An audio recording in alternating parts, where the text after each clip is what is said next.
ये कहानी है एक ऐसे क्लासिक स्नाइपर की जो अपनी आंखों पर पट्टी बांधकर भी कई किलोमीटर दूर अपने टारगेट को खत्म कर सकता है। लेकिन ये स्नाइपर पहले एक आम मैथ टीचर हुआ करता था। उसे जंग और बंदूक से बहुत नफरत थी, मगर एक दिन उसकी लाइफ में कुछ ऐसा हुआ जिसने उसे एक डिसेंट टीचर से एक बेरहम स्नाइपर बना दिया। कहानी की शुरुआत होती है यूक्रेन के एक छोटे से गाँव से, जहाँ हमें एक छोटे से घर को दिखाया जाता है। इस घर में एक कपल रहता है जो हंसी खुशी अपनी जिंदगी गुजार रहे होते हैं। इस घर में रहने वाले आदमी का नाम है मिकोला और उसकी वाइफ का नाम है नास्टिया। नास्टिया एक ड्राइंग आर्टिस्ट थी और लकड़ियों को तराश कर उसे तरह तरह के स्टैच्यू बनाती थी। मिकोला एक टीचर है और पास ही के एक स्कूल में बच्चों को मैथ पढ़ाता है। वो एक बहुत ही अच्छा टीचर है और सभी बच्चे उससे काफी खुश हैं, सिवाय एक के जिसका नाम था एवन। एवन एक बहुत ही बदतमीज लड़का था। वो हर दिन क्लास में अपने टीचर मिकोला को परेशान करता। एवन एक रिच फैमिली से बिलोंग करता था, जबकि मिकोला एक गरीब इंसान था। इसलिए एवन मिकोला के लुक्स और कपड़ों का मजाक भी उड़ाया करता। वो चाहता था कि मिकोला उसकी बदतमीजी से तंग होकर उस पर हाथ उठाए और फिर वो उसका कंप्लेंट करके मिकोला को स्कूल से निकलवा दे। लेकिन मिकोला बहुत ही शांत इंसान था। मिकोला को उसकी बातों से कोई फर्क नहीं पड़ता और वो अपनी जिंदगी में मस्त रहता। मिकोला के घर में कोई भी इलेक्ट्रॉनिक सामान जैसे टीवी वगैरह नहीं होने की वजह से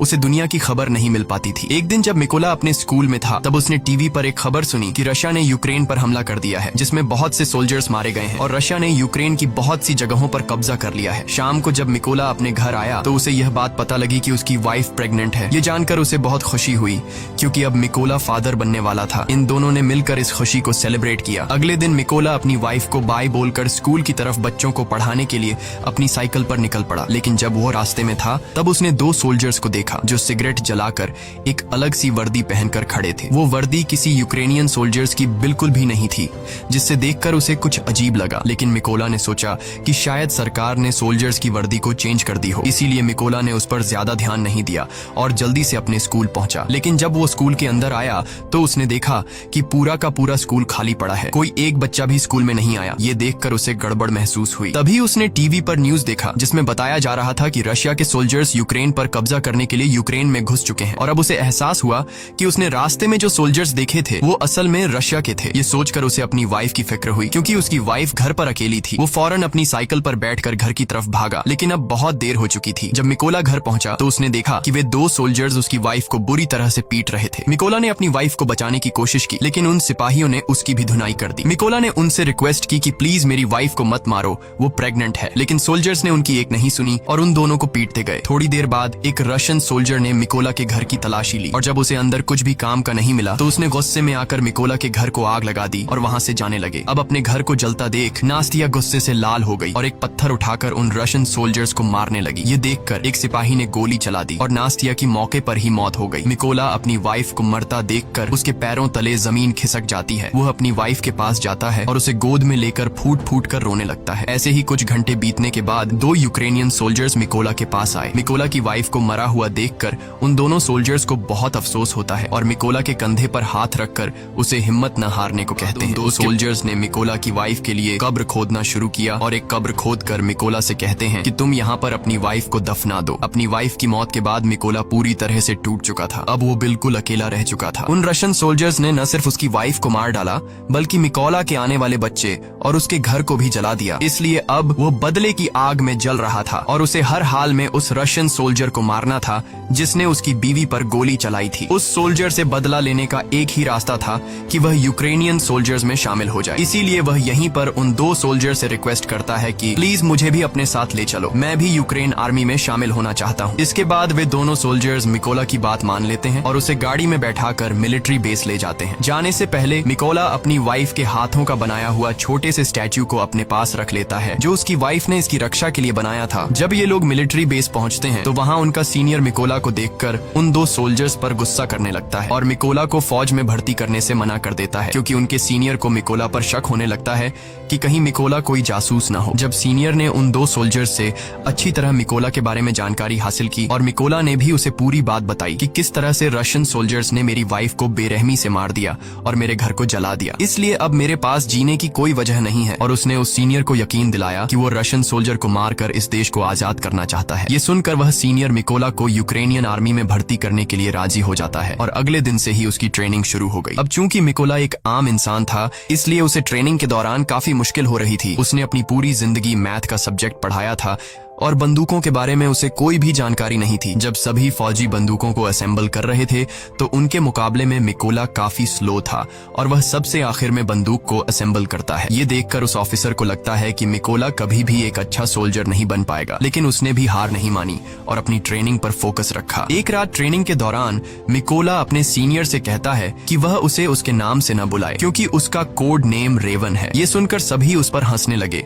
और सीनियर ने उसे बताया कि कोड नेम इतनी आसानी से नहीं मिलता, उसके लिए सोल्जर को देश के लिए कोई बड़ा कारनामा करना पड़ता है। मिकोला ने इन बातों को नेगेटिव नहीं लिया और वह और ज्यादा मेहनत करने लगा। रात को जब सभी सिपाही सो रहे होते थे तो तब भी मिकोला चीजों को सीखने की प्रैक्टिस करता। एक दिन सीनियर सभी सोल्जर्स को बताता है कि हमारे पास स्नाइपर्स की कमी है और हमें इस नंबर को बढ़ाना होगा ताकि हम रशियंस का मुकाबला कर सकें। यहाँ सीनियर सभी से पूछता है कि तुम में से कितने लोग स्नाइपर बनना चाहते हो। ये सुनकर कुछ लोग खड़े होते हैं और उन लोगों के बीच मिकोला भी होता है क्योंकि वह भी एक स्नाइपर बनना चाहता था। मिकोला को देखकर सभी सोल्जर्स हंसने लगे। मिकोला को देखकर उसका सीनियर उससे कहता है कि तुम अभी एक स्नाइपर बनने के लिए तैयार नहीं हो, तुम तो एक गन को असेंबल और डीअसेंबल भी अच्छी तरह से नहीं कर पाते, तो स्नाइपर बनना तो दूर की बात है। इस पर मिकोला कहता है कि मैं एक अच्छा स्नाइपर बन सकता हूँ, मुझे खुद को साबित करने के लिए सिर्फ एक मौका चाहिए। ये सुनकर सीनियर मिकोला से कहता है कि ठीक है, ये लो, तुम्हें इस बंदूक को सिर्फ 20 सेकंड के अंदर असेंबल करना होगा। अब खुद को साबित करने के लिए मिकोला अपनी आंखों पर पट्टी बांध लेता है और फटाफट से गन को खोलकर उसे दोबारा से जोड़ देता है और इस काम को करने में उसे सिर्फ 18 सेकंड लगे। मिकोला की फुर्ती को देखकर सभी हैरान रह जाते हैं। जो लोग पहले उस पर हंस रहे थे अब वे मिकोला के लिए तालियां बजाने लगे। वह सीनियर भी मिकोला से इम्प्रेस हुआ और अब उसकी काबिलियत को देखकर उसे भी स्नाइपर ट्रेनिंग में शामिल कर लिया जाता है। ट्रेनिंग के दौरान मिकोला को एक पुराने मॉडल की गन पकड़ा दी जाती है जबकि बाकी लोगों को नए मॉडर्न वेपन्स दिए जाते हैं। ये देखकर मिकोला भी मॉडर्न वेपन्स की डिमांड करता है, जिस पर वहाँ का सीनियर उसे कहता है कि अगर तुम्हें वह गन चाहिए तो तुम्हें खुद को साबित करना होगा। अब मिकोला के पास कोई और ऑप्शन नहीं था, इसलिए उसे जो मिला वह लेकर वहाँ से निकल गया।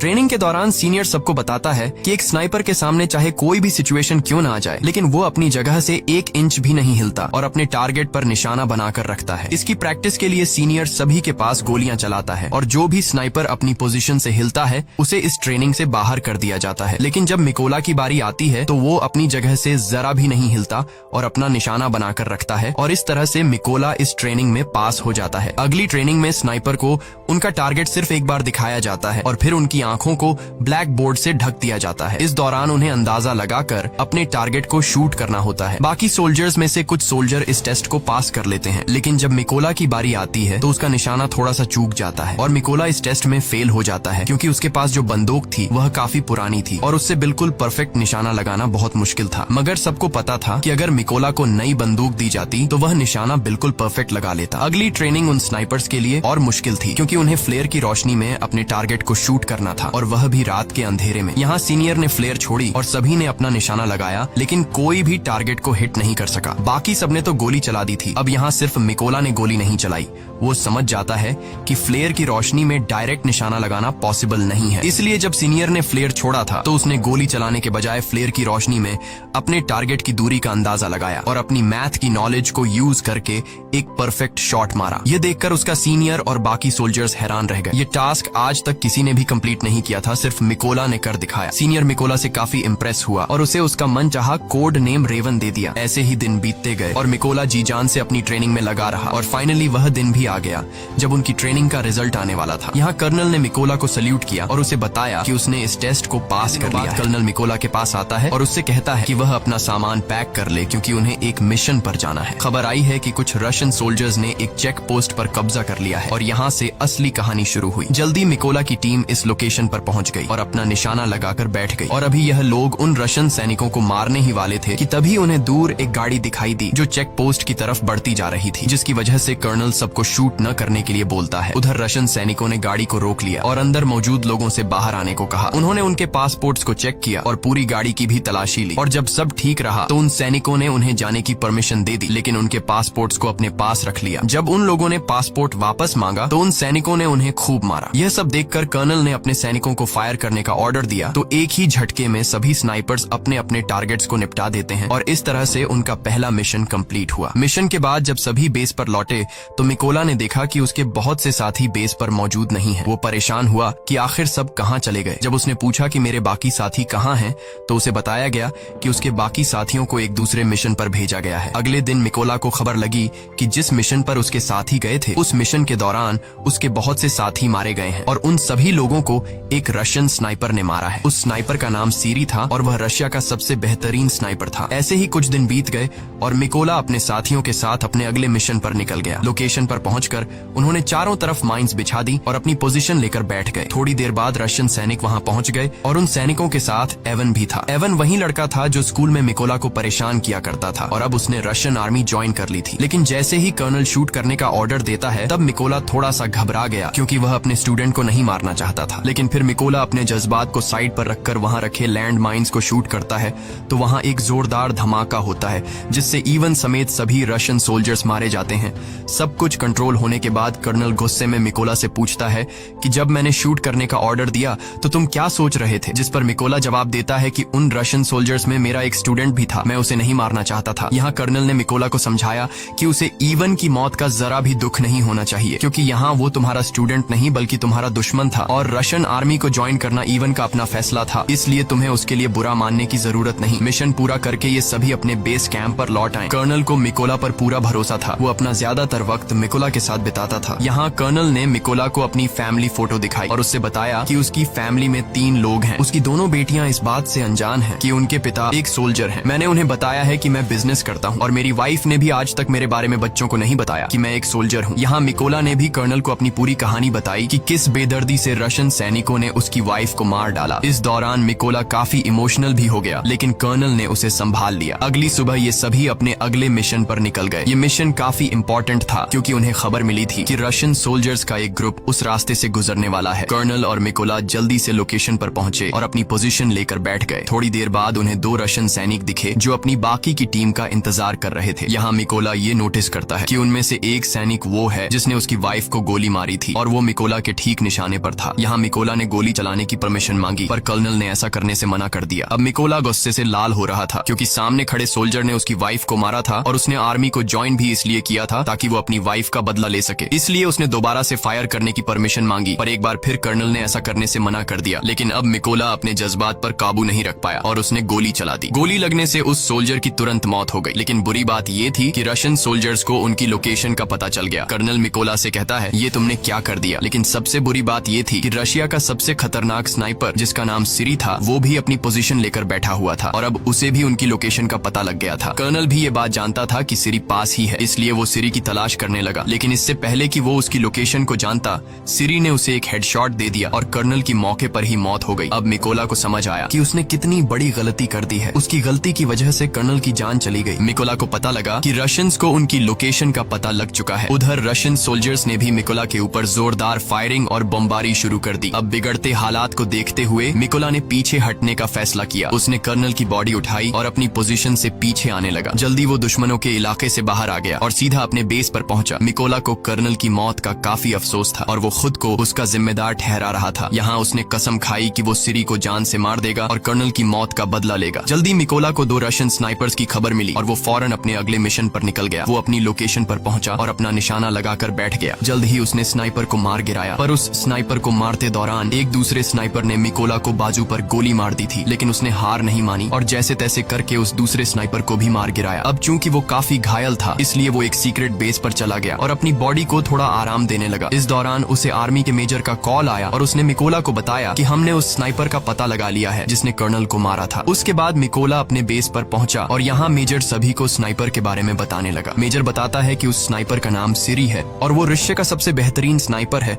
उसका निशाना आज तक गलत नहीं लगा। सीरी ने यूक्रेन के 6 सबसे काबिल स्नाइपर्स को मार गिराया है, इसलिए हमें उसे हल्के में नहीं लेना चाहिए। मेजर बताते हैं कि सीरी पहले यूक्रेन के सोल्जर्स को मारता है और फिर उसकी वीडियो बनाकर सोशल मीडिया पर अपलोड करता है ताकि यूक्रेनी सोल्जर हार मान ले। वो बताता है कि सीरी एक ऐसा स्नाइपर है जो आम तौर पर अपनी पोजीशन को चेंज नहीं करता और एक खास लोकेशन पर बैठकर अपने दुश्मनों का शिकार करता है। अब ये सभी लोग एक प्लान बनाते हैं कि वो सीरी की लोकेशन पर 2 टीम बनाकर जाएंगे। प्लान के मुताबिक उनकी पहली टीम रशियन सैनिकों पर सामने से अटैक करेगी और जब वो इस अटैक में बिजी होंगे तो उनकी दूसरी टीम उन लोगों पर पीछे से हमला करेगी। इस मौके का फायदा उठाकर मिकोला बिल्डिंग के अंदर जाएगा और सीरी को मार देगा। पूरी प्लानिंग हो जाने के बाद ये सभी उस लोकेशन की तरफ निकल गए। लोकेशन पर पहुंचकर सभी स्नाइपर्स ने अपनी पोजीशन ले ली और अपना निशाना लगाकर बैठ गए। उधर मिकोला भी चुपके से बिल्डिंग में एंटर हुआ जहां उसे 2 रशियन सोल्जर्स दिखे। देखे जो अपने बातचीत में मसरूफ थे, मिकोला ने बिना देर किए उन दोनों को मार डाला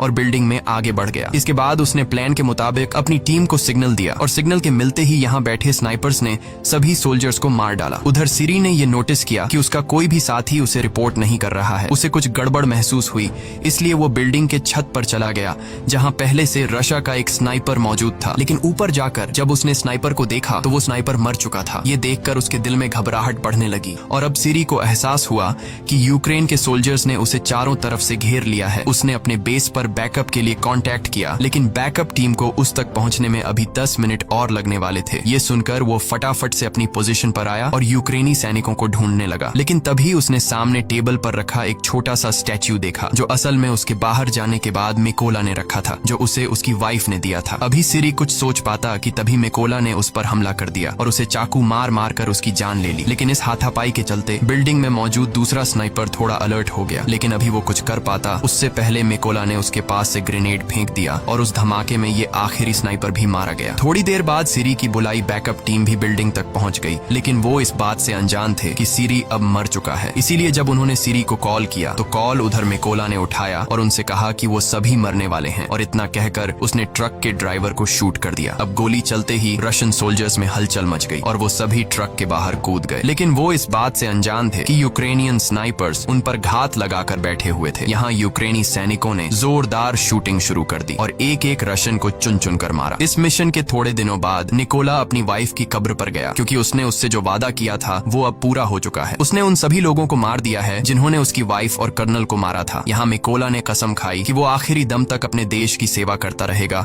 और इतना कहकर वो वहाँ से चला गया। और इसी के साथ ये फिल्म खत्म हो जाती है। अगर वीडियो आपको अच्छी लगी हो तो हमारे चैनल को सब्सक्राइब और वीडियो को लाइक जरूर कीजिएगा।